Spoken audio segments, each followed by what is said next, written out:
Hello guys, welcome back to my channel. तो CDP की important practice series में आपका स्वागत है। जैसा कि आप सभी को पता है, यहाँ पर हम 8 प्रैक्टिस सेट सॉल्व कर चुके हैं और आज है हमारा प्रैक्टिस सेट नंबर 9। और जैसा कि आपको पता है कि यहाँ पर सीडीपी की मोस्ट इम्पॉर्टेंट क्वेश्चन की सीरीज़ आपकी चल रही है, जो कि सारे सीटेट में आए हुए रिपीटेड पीवाईक्यूज़ हैं जो मैंने यहाँ पर रखे हैं आपके लिए। तो चलिए वीडियो में आगे बढ़ते हैं और इस वीडियो लेक्चर की शुरुआत करते हैं। हमारा पहला क्वेश्चन है क्वेश्चन नंबर 161। असर्शन रीजन का ये क्वेश्चन है। असर्शन है यहाँ पर, अ teacher should create a print rich environment in the classroom by providing a range of reading material. यहाँ पर क्या बोल रहा है, एक टीचर को क्या प्रोवाइड करना चाहिए? प्रिंट रिच इन्वायरमेंट प्रोवाइड करना चाहिए क्लासरूम में by providing a range of reading materials. Okay, बिल्कुल सही बात है, एक तरह से पॉजिटिव स्टेटमेंट है ये चीज़ टीचर को प्रोवाइड करनी चाहिए क्लासरूम में। इसका रीज़न यहाँ पर बोल रहा है कि language development is not influenced by environmental factor. Language development जो है वो इन्वायरमेंट फैक्टर से प्रभावित नहीं होती है। यहाँ पर अगर ये नॉट नहीं होता तो ये स्टेटमेंट हमारा सही हो जाता, बट यहाँ पर नॉट लिखा हुआ है तो ये एक नेगेटिव सेंटेंस है और बात बिल्कुल गलत है ये। तो हमारा ऑप्शन नंबर सी यहाँ पर राइट आंसर हो जाएगा। Assertion is true but reason is false. Okay, now moving forward to our question number 62। Gender is a dash concept while sex is dash. Okay, यहाँ पर हो जाएगा option number B, social and biological. Gender is a social concept while sex is biological concept. Option number B is the right answer. Okay, यहाँ पर ए और B में mostly बच्चे confuse हो सकते हैं क्योंकि आंसर सेम है, बस केवल जो वर्ड्स हैं वो इधर उधर हो गए हैं। तो आपको बिल्कुल कंफ्यूज नहीं होना है, रट लीजिए बिल्कुल। जेंडर जो है वो सोशल और यहाँ पर सेक्स जो लिखा है वो आपका बायोलॉजिकल। इस बात को बिल्कुल रट लीजिए क्योंकि ये क्वेश्चन मोस्टली हर एक एग्ज़ाम में आपको देखने को मिल जाएगा। और क्या होता है, कभी यहाँ पर जैसे दोनों पूछा है, दोनों ना पूछकर केवल एक भी कोई पूछ सकते हैं, ठीक है। तो इम्पॉर्टेंट क्वेश्चन की कैटेगरी में आएगा। बहुत ईजी है, लेकिन ईजी क्वेश्चंस भी कभी कभी बच्चे रॉन्ग करके आ जाते हैं, तो बिल्कुल ध्यान रखिए। ऑप्शन नंबर बी यहाँ पर राइट आंसर हो जाएगा। Now come to question number 163। Fourth graders in a school prepare to perform Bihu dance for the state day at their cultural diverse school। ठीक है, एक स्कूल है, कल्चरल डाइवर्स स्कूल है, और वहाँ पर 4th क्लास के बच्चे क्या कर रहे हैं, स्टेट डे के लिए वो बिहू डांस फॉर्म को परफॉर्म करने वाले हैं। तो will this help in reducing regional prejudice why. यहाँ पर बोल रहा है क्या ये चीज़ जो है वो रीजनल प्रेजुडाइज को रिड्यूस करेगी, और अगर करेगी तो क्यों करेगी। ठीक है, तो पहला आंसर हो जाएगा इसका, करेगी या नहीं, तो पहला आंसर इसका हो जाएगा यस। यस यहाँ पर आपको 2 ऑप्शन में गिवन है और नो आपको 2 ऑप्शन में गिवन है, तो 3 और 4 तो यहाँ पर देखते ही एलिमिनेट हो गया। ये डांस परफॉर्म बच्चे कर रहे हैं स्टेट डे के ओकेजन में, तो बिल्कुल सही बात है। This help in reducing regional prejudice, तो ये बात यहाँ पर हो जाएगा यस। अब इसके आगे पूछ रहा है वाई, तो अब यहाँ पर देखते हैं क्या लिखा है। ऑप्शंस देखिए पहले आपको, यहाँ पर लिखा है ओनली 1 ट्रू, ओनली 4, 1 और 2 बोथ, 3 एंड 4 बोथ। तो देखिए हमारा यहाँ पे 4 जो है, हमारा 3 और 4 तो होगा नहीं, तो जिन ऑप्शन में 3 और 4 है उसको एलिमिनेट करते चलेंगे। 4 यहाँ पर होगा नहीं, 3 और 4 है हमारा, ये भी यहाँ पर होगा नहीं।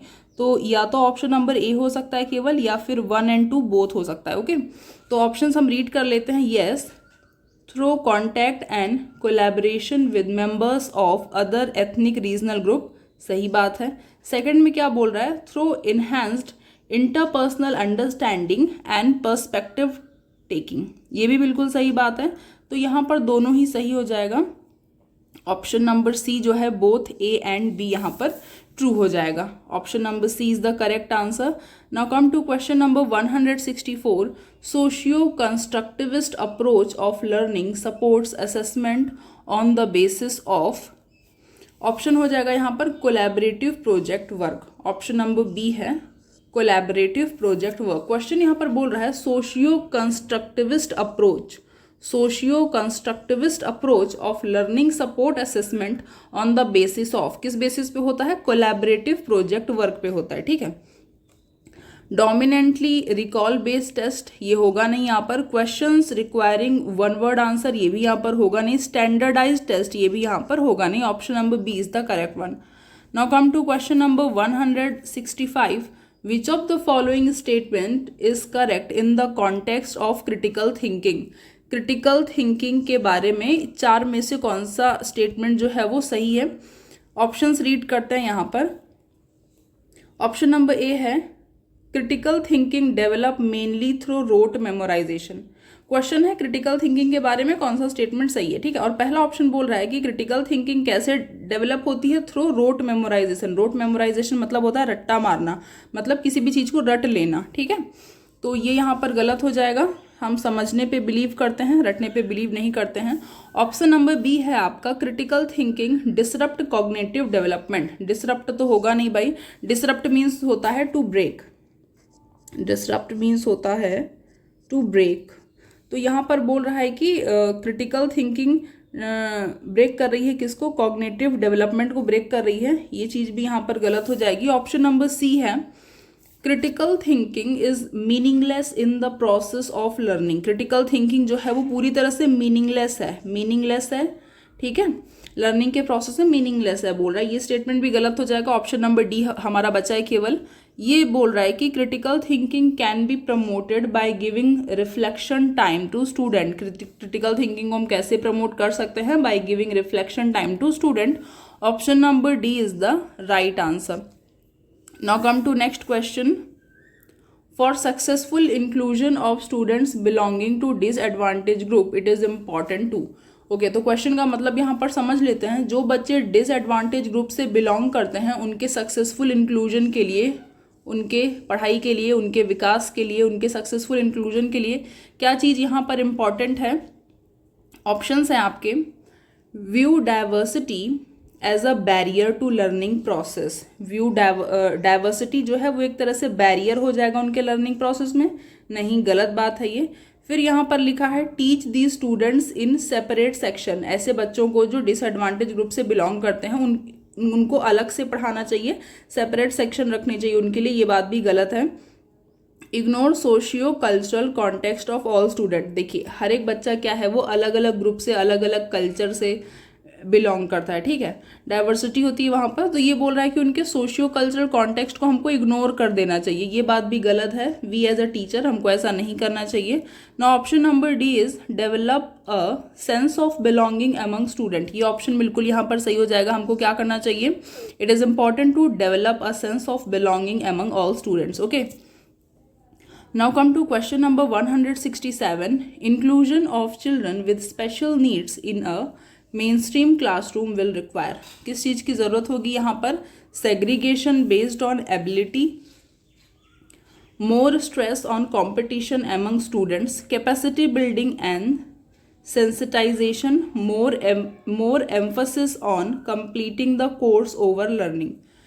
तो ऑप्शन नंबर सी जो है कैपेसिटी बिल्डिंग एंड सेंसिटाइजेशन। इसका मतलब होता है, कैपेसिटी बिल्डिंग मतलब होता है क्षमता निर्माण, और सेंसिटाइजेशन मतलब यहाँ पर हो जाएगा एक तरह से संवेदनशीलता। Okay, so inclusion of children with special need in main stream classroom, उनको किस चीज़ की ज़रूरत होगी, विल रिक्वायर हमको क्या चाहिए, capacity building and sensitization. Option number C is the correct answer. Segregation based on ability बोल रहा है, ये गलत हो जाएगा। More stress on competition among student, बच्चों के बीच में कॉम्पिटिशन को बढ़ावा देना चाहिए, नहीं देना चाहिए। More emphasis on completing the course over learning, learning process में क्या है, बस हमको कोर्स कंप्लीट करने में ध्यान देना चाहिए। ये बात भी बिल्कुल गलत हो जाएगी यहाँ पर। Now come to question number 168। Difficulty in spatial discrimination of numbers and shapes is directly associated with, बहुत ईजी क्वेश्चन की कैटेगरी में आता है and again important question, PYQ 2 times repeated question in CTET exam. Difficulty in spatial discrimination of numbers and shapes is directly associated with, ये हो जाएगा dyscalculia. Dyscalculia is the right answer. Actually this is the definition of this word dyscalculia. This is only the definition. So first we have to understand what is dyscalculia. So dyscalculia is a neurodevelopment learning disorder. Okay, it is neurodevelopment learning disorder. And जहाँ पर बच्चों को numbers को समझने में problem होती है, यहाँ पर बच्चे क्या मैथ्स के फैक्ट को समझ नहीं पाते हैं और उनको कैलकुलेशन में भी प्रॉब्लम होती है। ठीक है, बेसिकली यहाँ पर मैथ्स की बात की गई है, तो यहाँ पर बच्चों को समझने में प्रॉब्लम होती है, नंबर्स में प्रॉब्लम होती है बच्चों को। ठीक है ना, और क्या होता है साथ में, कैलकुलेशंस उनको हार्ड लगते हैं, कैलकुलेशन वो सॉल्व नहीं कर पाते हैं। तो dyscalculia is the right answer. Now come to question number 169। For successful inclusion of student with visual impairment a teacher should. देखिए, विजुअल इम्पेयरमेंट मीन्स जो बच्चे कम देख पाते हैं या फिर बिल्कुल नहीं देख पाते हैं, तो ऐसे बच्चों के सक्सेसफुल इंक्लूजन के लिए, अच्छी से अच्छी शिक्षा, अच्छी से अच्छी पढ़ाई के लिए, ऐसे बच्चों के लिए एक टीचर को क्या करना चाहिए? A teacher should, options are, ask the student to solve the problem on blackboard. ऐसे बच्चों को बोलना चाहिए कि भाई आओ तुम लोग ब्लैक बोर्ड में प्रॉब्लम सॉल्व करवा के, क्या वो सॉल्व कर पाएंगे? नहीं कर पाएंगे। ऑप्शन नंबर बी है, provide maps and diagrams in tactile format. Tactile मतलब होता है एक तरह से layout. Okay, this is layout. तो हमको उनको क्या प्रोवाइड करना चाहिए? हमको उनको मैप्स प्रोवाइड करना चाहिए एंड डायग्राम्स प्रोवाइड करने चाहिए। किसमें? लेआउट फॉर्मेट में करने चाहिए। टेक्टाइल फॉर्मेट एक तरह से जो ये लेआउट है, इसमें होता क्या है, एक मैप जैसा होता है और उसमें क्या होता है, उसमें जो लिखावट होती है या उसमें जो शेप्स होते हैं वो ऊपर की तरफ उभरे हुए रहते हैं, तो बच्चे उनको छू कर, TOUCH, बच्चे उनको टच करके क्या फील कर पाते हैं कि क्या चीज़ लिखी हुई है। ठीक है ना, तो option number B is your correct answer. Other option में हमको जाने की जरूरत भी नहीं है, पहला तो गलत है। थर्ड वाला देख लेते हैं, give handwritten notes to students. Sorry, यहाँ पर प्रिंटिंग मिस्टेक है थोड़ा, यहाँ पर टी होगा, 2 स्टूडेंट्स। ये बोल रहा है कि यहाँ पर ऐसे बच्चों को क्या करना चाहिए? हैंड रिटन नोट्स प्रोवाइड करने चाहिए। जब कोई देख ही नहीं पा रहा है तो हैंड रिटन नोट्स का क्या ही करेगा वो ना, गलत है। Option number 4 is restrict the use of laptop and mobile for study purpose. ऐसे बच्चों की पढ़ाई के लिए हमको लैपटॉप को और मोबाइल को क्या कर देना चाहिए? रिस्ट्रिक्ट कर देना चाहिए, बिल्कुल बंद कर देना चाहिए इसके यूजेस को। ये भी एक तरह से गलत आंसर हो जाएगा आपका। So B is your correct answer. Now come to question number 170। For successful inclusion of student with attention deficit hyperactivity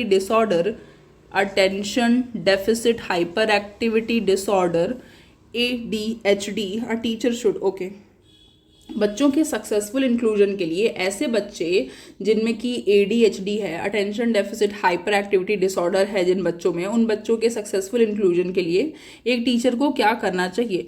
options में जाने से पहले आप एक बात का ध्यान रखिए कि जो फुल फॉर्म है ना, इसको आप लर्न कर लीजिए। साथ के साथ अगर आप नोट्स बना रहे हैं तो इसको पूरा लिख लीजिए, attention deficit hyper activity disorder.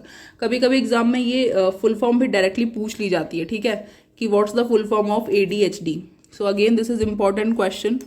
वैसे तो all questions are important, but कुछ स्पेसिफिक क्वेश्चन है जो काफ़ी टाइम्स में रिपीट हो चुके हैं एग्जाम्स में। ठीक है, तो क्या करना चाहिए भाई टीचर को? ऑप्शंस रीड करते हैं।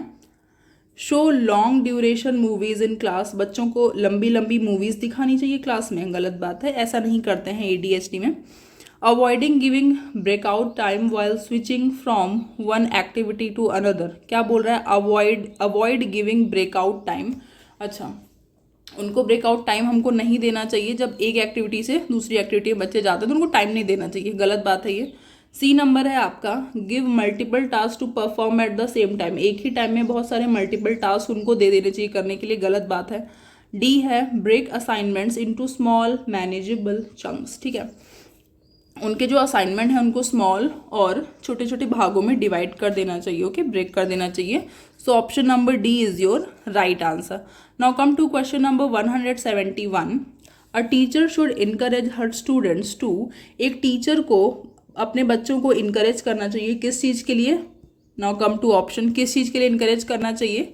Option number A is understand and process meaning of content being taught. बिल्कुल सही बात है ये। एक टीचर को अपने बच्चों को किस चीज़ के लिए इनकरेज करना चाहिए? To understand and process meaning of, to understand and process meaning of content being taught. जो चीज़ पढ़ाई गई है उसको क्या एक तरह से understand and process the meaning of, okay. B option बोल रहे हैं यहाँ पर, rote memorize the given information as it is. जो इन्फॉर्मेशन बच्चों को दी जाए उसको पूरा बच्चे रट ले एज इट इज़। क्या ये सही बात है, गलत बात है? बिल्कुल। Copy the content passively from the black board. Black board से जैसे का तैसा बिल्कुल उतार देना चाहिए बिना उसको समझे और जाने, गलत बात है। Find solutions of problems through a fixed method only. किसी भी प्रॉब्लम का सोल्यूशन जो है वो एक फिक्स्ड मेथड से फाइंड आउट कर लेना चाहिए। ज़्यादा दिमाग नहीं लगाना चाहिए, उनका सेकंड या थर्ड मेथड की ओर ध्यान नहीं देना चाहिए, बस एक ही में स्टिक करके रहना चाहिए, गलत बात है ये। सो option number A is the correct answer. Now come to question number 172. Which of the following pedagogical strategies has been promoted by National Education Policy 2020? National education policy 2020 के अंदर ऐसी कौन सी पेडागोजिकल स्ट्रैटेजीज है जिनको प्रमोट करने की बात यहाँ पर की गई है? Drill and practice. क्या ये सही बात है? ऐसी कोई बात NEP 2020 में नहीं कही गई है। रोट मेमोराइजेशन, रट्टा मारने के लिए नहीं कहा गया है। इंक्वायरी बेस्ड लर्निंग, ये बात बिल्कुल सही है। And discussion based approach, discussion based approach को भी यहाँ पर बढ़ावा दिया गया है NEP 2020 के अंदर। तो both the options are correct. अब ऑप्शंस में देख लेते हैं क्या दिया है। 3 and 4 कहीं पे दिया है क्या? Okay, option number C, 3 and 4 only correct answer. Now come to question number 173. Which of the following contributes to effective and meaningful learning? ये चार आपको गिवन है ऑप्शन। इन चारों में से कौन सा एक है जो कि इफेक्ट करता है किसमें? मीनिंगफुल लर्निंग में कंट्रीब्यूट करता है, इफेक्ट करता है। ठीक है, तो भाई क्या है, कौन सी चीज़ कंट्रीब्यूट करती है? ऑप्शंस देखिए यहाँ पर। पहला दिया है स्टैंडर्डाइज्ड करिकुलम, नहीं। एग्ज़ाम सेंट्रिक अप्रोच, नहीं। इनफ्लेक्सिबल टाइम टेबल, नहीं। लर्नर सेंट्रिक पेडागोजी, बिल्कुल करेक्ट आंसर है। ठीक है, कौन सी चीज़ मीनिंगफुल लर्निंग में कंट्रीब्यूट करती है? ठीक है, या ज़्यादा इफेक्टिव है? Learner centric pedagogy. अगर यहाँ पे इनफ्लेक्सिबल की जगह फ्लेक्सिबल होता तो ये ऑप्शन भी करेक्ट हो जाता। एग्जाम सेंट्रिक अप्रोच नहीं होनी चाहिए और एक स्टैंडर्डाइज्ड करिकुलम केवल फॉलो करना चाहिए, उसमें स्टिक हो जाना चाहिए, नहीं, ये बात भी बिल्कुल गलत है, ऐसा नहीं होगा। Now come to question number 174. Which of the following promotes a culture of learning in the classroom? एक क्लासरूम के अंदर कल्चर ऑफ लर्निंग को कौन प्रमोट करता है? 4 ऑप्शंस आर गिवन, चारों को रीड करके देखते हैं कि क्या चीज़ जो है वो प्रमोट करती है। ठीक है, ए है fostering collaboration among student. Fostering means यहाँ पर एक तरह से होता है बढ़ावा देना, टू प्रमोट। ठीक है, तो बच्चों के अंदर क्या कोलैबोरेशन को प्रमोट करना चाहिए, बिल्कुल सही बात है, एकदम सही बात है ये, है ना। सेकेंड ऑप्शन है बीइंग रिजिड अबाउट पेडागोजी, गलत। इंक्रीज परफॉर्मेंस ओरिएंटेड फीडबैक, बिल्कुल गलत। Ignore self assessment and reflection by student, बिल्कुल गलत बात है। Option number A is the right one. Now come to question number 175. Which of the following hinders the process of problem solving? Problem solving process में ऐसा कौन सा option है जो एक हिंडर का काम करता है? हिंडर मीन्स होता है रुकावट, बाधा या फिर to break. Okay, to break. तो ये चारों ऑप्शंस में से ऐसा कौन सा है जो प्रॉब्लम सॉल्विंग प्रोसेस में एक तरह से ब्रेक लगाएगा या फिर हिंडर का काम करेगा? ऑप्शंस देख लेते हैं। यूज ऑफ एनालॉजीज, ये तो बिल्कुल सही बात है। यहाँ पर हिंडर पूछा है लेकिन ये जो है वो प्रॉब्लम सॉल्विंग में एक तरह से हिंडर नहीं है, तो ये नहीं होगा क्योंकि हमसे हिंडर पूछा है। मीन्स एंड एनालिसिस, ये भी नहीं होगा, ये भी बिल्कुल सही बात है, गलत इसमें कुछ है नहीं, ये भी नहीं होगा, हिंडर नहीं बनेगा। रेस्पॉन्स सेट जो है वो क्या होगा? प्रॉब्लम सॉल्विंग में एक तरह से क्या बनेगा? हिंडर बनेगा, बिल्कुल सही बात है। वर्बलाइजेशन भी यहाँ पर एक तरह से ब्रेक नहीं लगाता है प्रॉब्लम सॉल्विंग में, तो ये भी आंसर आपका नहीं होगा। Response set is the correct one. Now come to question number 176. Assertion reason का ये क्वेश्चन है, रीड करते हैं assertion. Students misconceptions about any concept should be properly attended by the teacher instead of ignoring straight away. ये बात बिल्कुल सही है, एक पॉजिटिव स्टेटमेंट है। फिर से रीड कीजिए। Students misconceptions about any concept should B, बच्चों का जो मिसकंसेप्शन होता है ना, अवधारणा होती है किसी भी कॉन्सेप्ट को लेकर, उस पर एक टीचर को क्या करना चाहिए? शुड बी प्रॉपरली अटेंडेड, उसको ठीक से अटेंड करना चाहिए bye the teacher instead of ignoring straight away. बच्चों के मिसकंसेप्शन को इग्नोर नहीं करना चाहिए, उसको एक पॉजिटिव वे में अटेंड करना चाहिए। बिल्कुल सही बात है, सही स्टेटमेंट है ये। इसका रीज़न क्या बोल रहा है आपको? रीज़न है misconception are not always irrational, rather represent naive theories constructed by students based on their interaction with the environment. बिल्कुल सही बात है ये। मिसकंसेप्शन जो है क्या, वो इरेशनल नहीं होता है, ठीक है। वो क्या रिप्रेजेंट करता है? एक naive theory constructed by student based on their interaction with the environment. तो बिल्कुल सही बात है यहाँ पर। Again a positive statement and a good explanation of your assertion. So option number A is the correct answer. Both assertion and reason are true and R is the correct explanation of A. Now come to our next question. Question number 177. Which of the following statement is correct regarding emotion and cognition? Emotion and cognition को ध्यान में रखते हुए चारों में से कौन सा ऑप्शन है, कौन सा स्टेटमेंट है जो बिल्कुल करेक्ट है? High stress inhibits learning. Inhibits मतलब होता है रोकना, इनहिबिट्स मतलब यहाँ पर होता है रोकना, और टू ब्रेक बोलते हैं इसको, बोल सकते हैं, ठीक है ना। तो विच of the following statement is correct regarding emotion and cognition? High stress inhibit learning. High stress जो है वो क्या होता है? लर्निंग को एक तरह से रोकता है। तो बिल्कुल सही बात है, ऑप्शन नंबर ए जो है वो करेक्ट आंसर है। अदर ऑप्शन में जाने की हमको ज़रूरत नहीं है, फिर भी देखना है तो देख लेते हैं। Interest inhibits learning. इंटरेस्ट जो है वो लर्निंग को रोकता है? नहीं रोकता है। High stress promote learning. High stress learning को प्रमोट करता है? नहीं। Disinterest promote learning. Disinterest learning को प्रमोट करता है? नहीं। Option number A is the correct answer. Now come to question number 178. Select the appropriate techniques favourable for motivating student for learning in the classroom. एक classroom के अंदर बच्चों की learning के दौरान ऐसी कौन सी टेक्निक है जिसको क्या करना चाहिए? मोटिवेट करना चाहिए। ऐसी कौन सी फेवरेबल टेक्निक है, अप्रोप्रिएट टेक्निक है जिसको हमको फेवर करना चाहिए, मोटिवेट करना चाहिए बच्चों को? Now come to the options read कर लेते हैं एक बार। Encouraging maximum participation of student in the classroom. बिल्कुल सही बात है ये। एक तरह से क्या करना चाहिए हमको? बच्चों को इनकरेज करना चाहिए कि वो मैक्स टू मैक्स पार्टिसिपेशन करें क्लासरूम में। पार्टिसिपेशन इन द क्लासरूम मतलब क्या होता है कि क्लास के अंदर जो भी एक्टिविटी हो रही है, जो भी अगर कुछ सॉल्विंग हो रही है, कुछ असाइनमेंट हो रहे हैं, तो उसमें बच्चे बढ़ चढ़ के हिस्सा लें। ठीक है ना, बिल्कुल सही बात है ये। ए नंबर सही है। बी नंबर है यहाँ पर, आई मीन सेकेंड ऑप्शन है यहाँ पर आपका, encourage competition for marks. Marks के लिए कॉम्पिटिशन को इनकरेज करना चाहिए? नहीं, बिल्कुल गलत बात है ये, ऐसा नहीं होता है। ऑप्शन नंबर थर्ड है, help student set goal based on their interest. बच्चों की हेल्प करनी चाहिए, किस लिए? ताकि वो अपने इंटरेस्ट के हिसाब से अपने गोल को सेट कर पाएँ। बिल्कुल सही बात है ये। फोर्थ नंबर है, giving freedom to student for expressing their idea. बच्चे अपने आइडिया को अच्छे से एक्सप्रेस करें, इसके लिए हमको बच्चों को फ्रीडम देनी चाहिए। बिल्कुल सही बात है यहाँ पर ये भी। सो ऑप्शन नंबर 1 सही है, 3 सही है और 4 सही है। यहाँ पर कहीं दिया है क्या? हाँ दिया है, देखिए B number 1, 3 and 4 is the correct answer. Now come to question number 179। उसके पहले मैं आपको एक चीज़ बता देती हूँ, अगर आपको इस क्लास का पीडीएफ चाहिए तो आप हमारे टेलीग्राम ग्रुप में जुड़ सकते हैं। लिंक मैंने आपके लिए डिस्क्रिप्शन में दे दिया है, ठीक है। तो वहाँ से आप डायरेक्ट टेलीग्राम में जुड़ सकते हैं। और अगर अब तक आपने इस चैनल को सब्सक्राइब नहीं किया है, so do consider subscribe this channel, because यहाँ पर अपकमिंग वीडियोज़ जो हैं वो आपके एग्ज़ाम ओरिएंटेड सब रहने वाले हैं।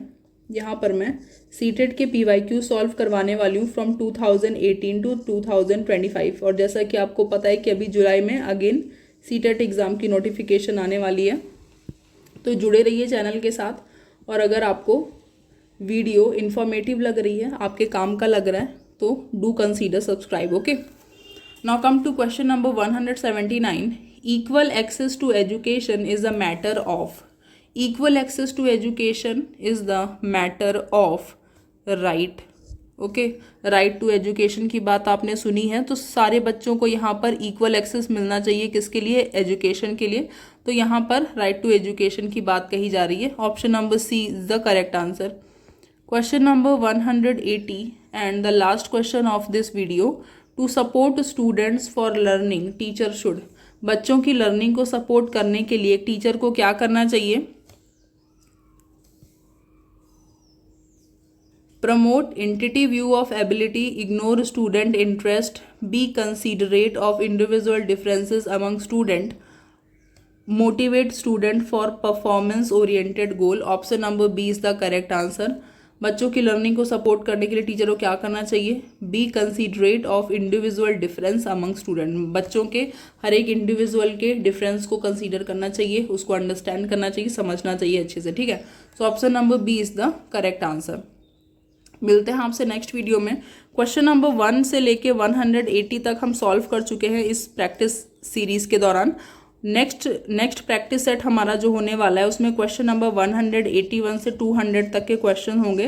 तो नेक्स्ट वीडियो लेक्चर में आप यहाँ पर 200 क्वेश्चन कंप्लीट कर लेंगे, repeated PYQs of CTET. Okay, so जुड़े रहिए सीरीज में। मिलते हैं आपसे नेक्स्ट वीडियो में, तब तक के लिए bye bye and take care.